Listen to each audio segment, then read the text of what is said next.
Hello guys. आज हम इस वीडियो में एन ई पी 2020 के मोस्ट इम्पॉर्टेंट 20 क्वेश्चंस को डिस्कस करेंगे। फर्स्ट क्वेश्चन है, what was core aim of the national policy on education. देखिए, आपको पता है कि सबसे पहली पॉलिसी कब आई थी? 1968 में। उसके बाद सेकंड आई 86 में। उसके बाद अब आई 2020 में। ठीक है, तो सबसे पहले जो हमारी एजुकेशन पॉलिसी आई थी 1968 में, उसका मेन एम क्या था? ऑप्शन है promotion of vocational education only. उनको वोकेशनल एजुकेशन को प्रमोट करना था। मतलब जो आईटी सब्जेक्ट्स हैं, आर्ट का सब्जेक्ट है, साथ में क्राफ्ट हो गया, ठीक है, या बच्चों को होम साइंस का हो गया, ऑटोमोटिव हो गया, ठीक है, इंटरेस्ट के अकॉर्डिंग बच्चों को अलग अलग सब्जेक्ट्स में शिक्षा देना, ठीक है, वो होगी हमारी वोकेशनल एजुकेशन। सेकंड है equal educational opportunities for all. C है privatisation of higher education. Fourth है इंट्रोडक्शन ऑफ सेमेस्टर सिस्टम। तो इसका आंसर है equal educational opportunities for all, कि सभी को इक्वल एजुकेशनल अपॉर्चुनिटीज़ मिले। Which education commission recommendations formed the base of NPE 1968? कौन सी कमीशन की रिकमेंडेशन पे हमने NPE 1968 को बनाया था? तो वो कमीशन था कोठारी कमीशन, ठीक है, जिसको हमने 1964 में अपॉइंट किया था और इन्होंने अपनी रिपोर्ट को 1966 में रिप्रेजेंट किया था। Which of the following was the key focus of NPE 1986। अब जो सेकेंड एजुकेशन पॉलिसी थी उसका मेन फोकस क्या था?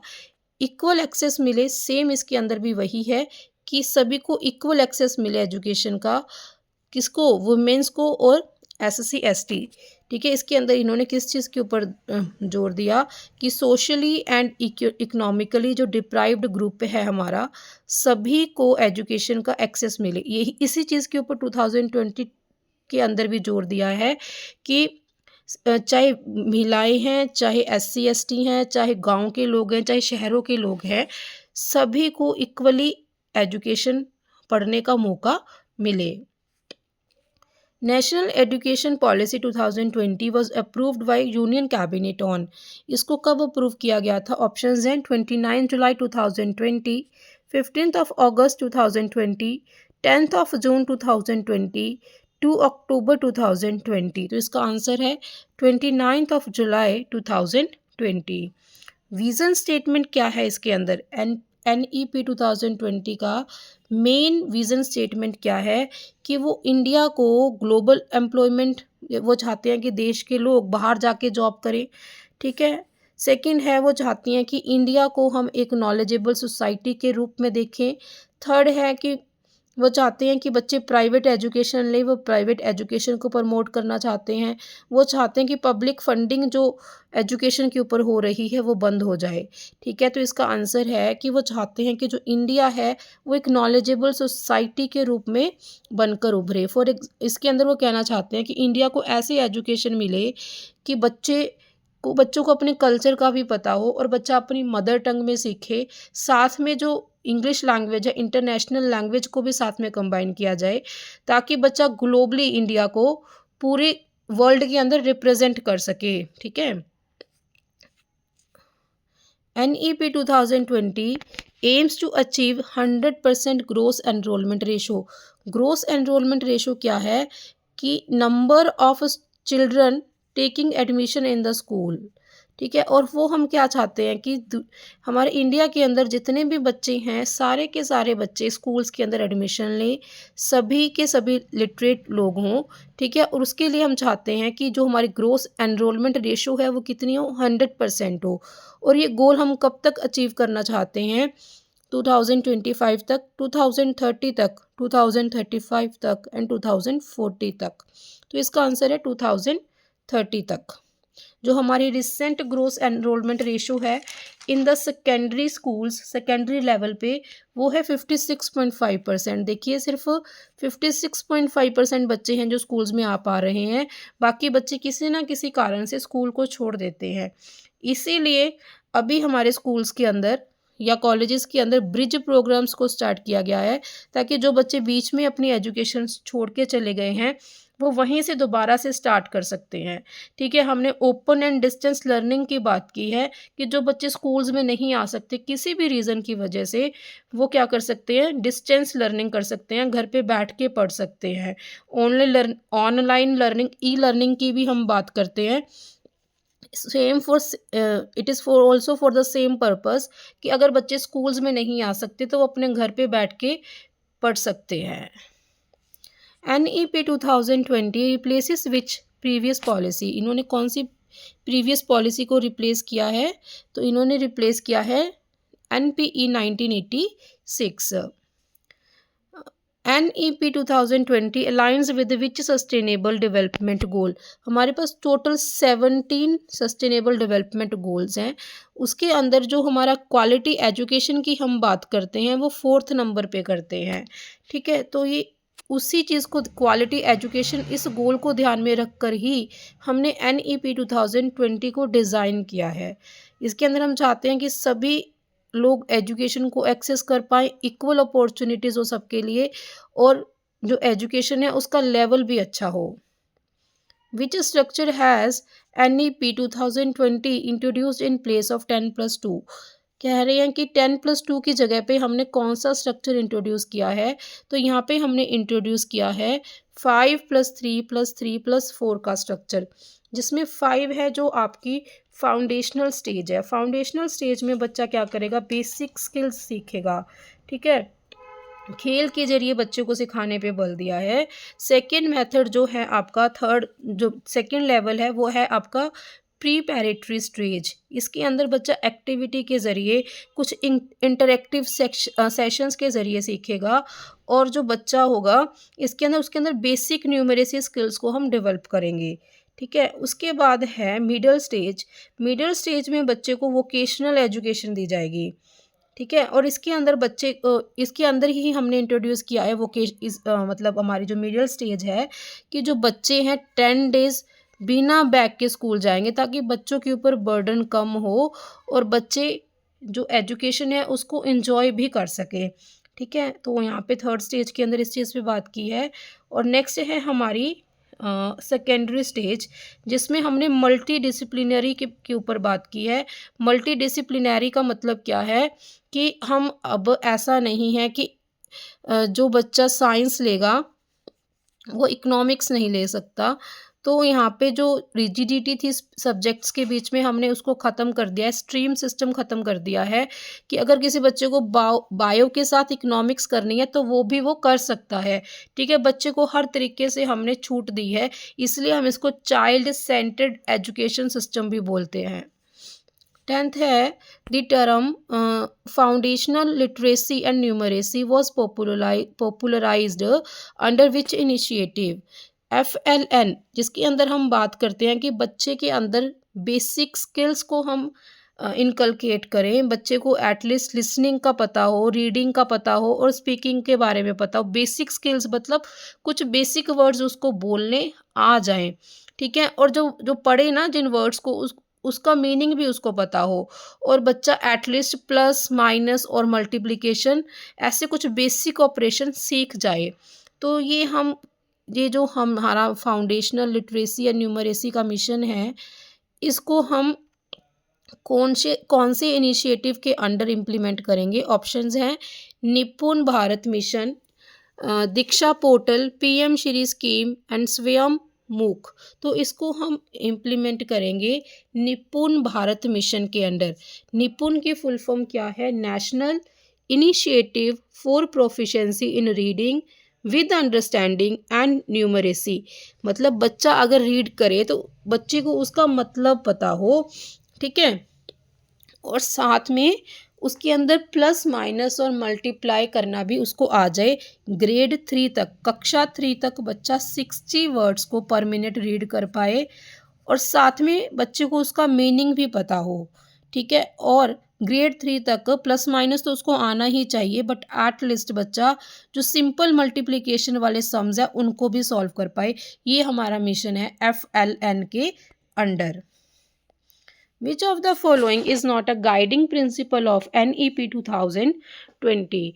NEP 2020 का मेन मिशन इनमें से कौन सा नहीं है? फ्लेक्सिबिलिटी इन लर्निंग, हम चाहते हैं कि बच्चे का लर्निंग के अंदर लचीलापन आए, बच्चा अपने पेस पे सीख सके, तो ये तो हम चाहते हैं, ये तो नहीं आंसर हो सकता। मल्टी डिसिप्लिनरी एजुकेशन, इसके ऊपर तो हमने बात की है कि हम बच्चे को आर्ट क्राफ्ट सब कुछ, कंप्यूटर एजुकेशन, ठीक है, जो बेसिक सब्जेक्ट्स है, लैंग्वेज की एजुकेशन, सब कुछ हम बच्चे को टीच करना चाहते हैं। थर्ड है सेंट्रलाइजेशन ऑफ डिसीजन मेकिंग, तो यहाँ पे इन्होंने बोल दिया कि डिसीजन मेकिंग की सेंट्रलाइजेशन हो जाए, कि मतलब जो डिसीजन टेकिंग बॉडी है वो एक ही हो, तो बाकी सारे लोग जो भी उसके डिसीजंस हैं उसको फॉलो करेंगे, तो ये तो गलत है, हम तो डिसेंट्रलाइजेशन की बात करते हैं। तो इसका आंसर क्या रहेगा? सी।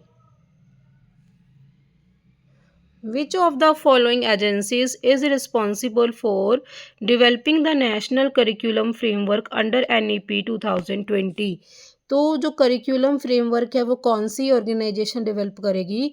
वो डेवलप करेगी यूजीसी 2, NCERT, AICTE। तो इसका आंसर रहेगा NCERT।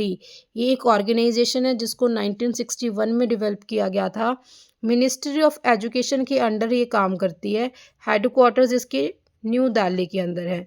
जितने भी हमारे एनसीएफ्स बनते हैं, हमारे नेशनल करिकुलम फ्रेमवर्क्स बने हैं अब तक, उन सभी को डेवलप किसने किया है? एनसीईआरटी ने। जो सिलेबस रिकमेंडेशन है वो भी कौन करता है? एनसीईआरटी ही उसको रिकमेंड करता है, ठीक है।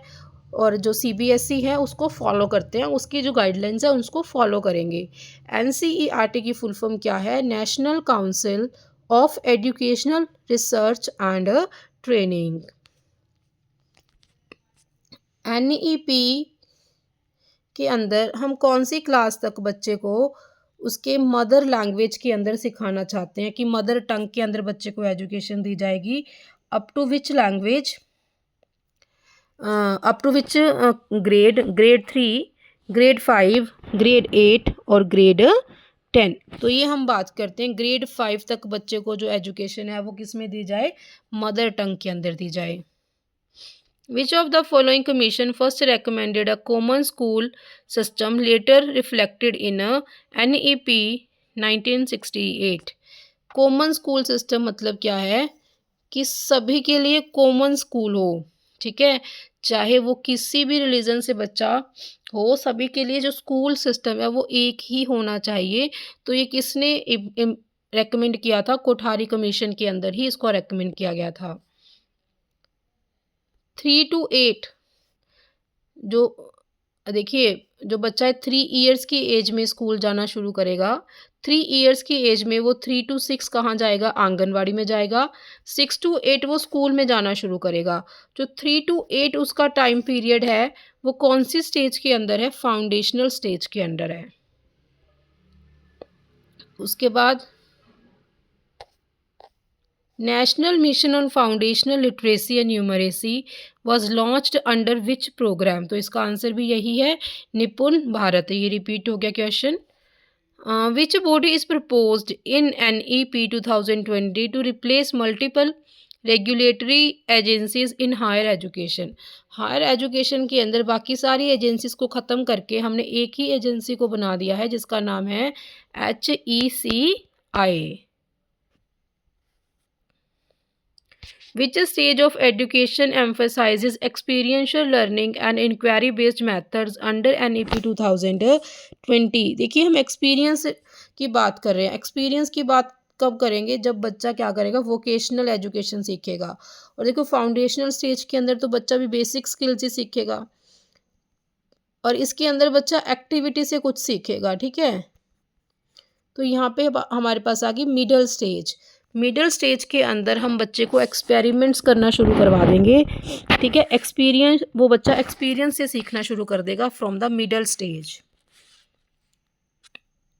The term holistic and multidisciplinary education in NEP 2020 primarily refers to, ठीक है। अब ये जो टर्म है इसका मतलब क्या है? हम चाहते हैं कि बच्चे की जो डेवलपमेंट है ऑल राउंड हो, ठीक है। बच्चे के अंदर सोशल स्किल्स भी हो, मॉरल वैल्यूज़ भी हो, करिकुलम में भी बच्चा कोग्निटिव डेवलपमेंट भी हो उसकी। हम चाहते हैं कि बच्चे की ऑल राउंड डेवलपमेंट हो, ठीक है। होलिस्टिक डेवलपमेंट का मतलब यही है। और मल्टी हर दिशा में बच्चा टैलेंटेड हो, मल्टी टैलेंटेड हो, वो डांस में, सिंगिंग में, स्टडीज़ में, स्पोर्ट्स में, सोशल स्किल्स, हर जगह पे वो अपना एक्सेल दिखाए। तो हम यहाँ पे इसका मतलब हमने यहाँ पे बताना है कि इंटीग्रेशन कर रहे हैं हम आर्ट्स की, स्पोर्ट्स की, साथ में वोकेशनल स्किल्स भी। हर चीज़ को इंटीग्रेट करके हम बच्चे को एजुकेशन प्रोवाइड करेंगे, ना कि सिर्फ थ्योरी जिसमें बच्चे सिर्फ और सिर्फ नोटबुक्स भरते रहेंगे, नथिंग एल्स, और सीखा उनसे कुछ भी नहीं जा रहा, ऐसा नहीं होगा। NEP 2020 के अकॉर्डिंग बच्चा कितने साल तक स्कूल में रहेगा? ठीक है, देखिए अब हमारा एजुकेशन स्ट्रक्चर हमारा ये है, जिसमें इतना टाइम तो बच्चा स्कूल में ही रहेगा, 10 साल। लेकिन यहाँ पे जो पहले 3 साल है वो आंगनवाड़ी में रहेगा, अगले 2 साल वो स्कूल में एडमिशन लेगा, तो यहाँ से फिर 2 निकल आएँगे, तो टोटल 12 साल वो स्कूल में रहेगा। तो इसका आंसर रहेगा 12 ईयर्स। तो आज हमने 20 क्वेश्चंस किए हैं NEP के। कल फिर नेक्स्ट वीडियो में हम नेक्स्ट 20 क्वेश्चंस डिस्कस करेंगे। ऐसे हम टोटल 100 क्वेश्चंस करेंगे। और अगर आपको इस वीडियो का PDF चाहिए तो मेरा एक टेलीग्राम चैनल है EMRS_NVS, आप उसको ज्वाइन कर सकते हैं। अगर आपको वीडियो पसंद आई है तो प्लीज़ वीडियो को लाइक कीजिए, शेयर कीजिए और चैनल को सब्सक्राइब कीजिए। Thank you.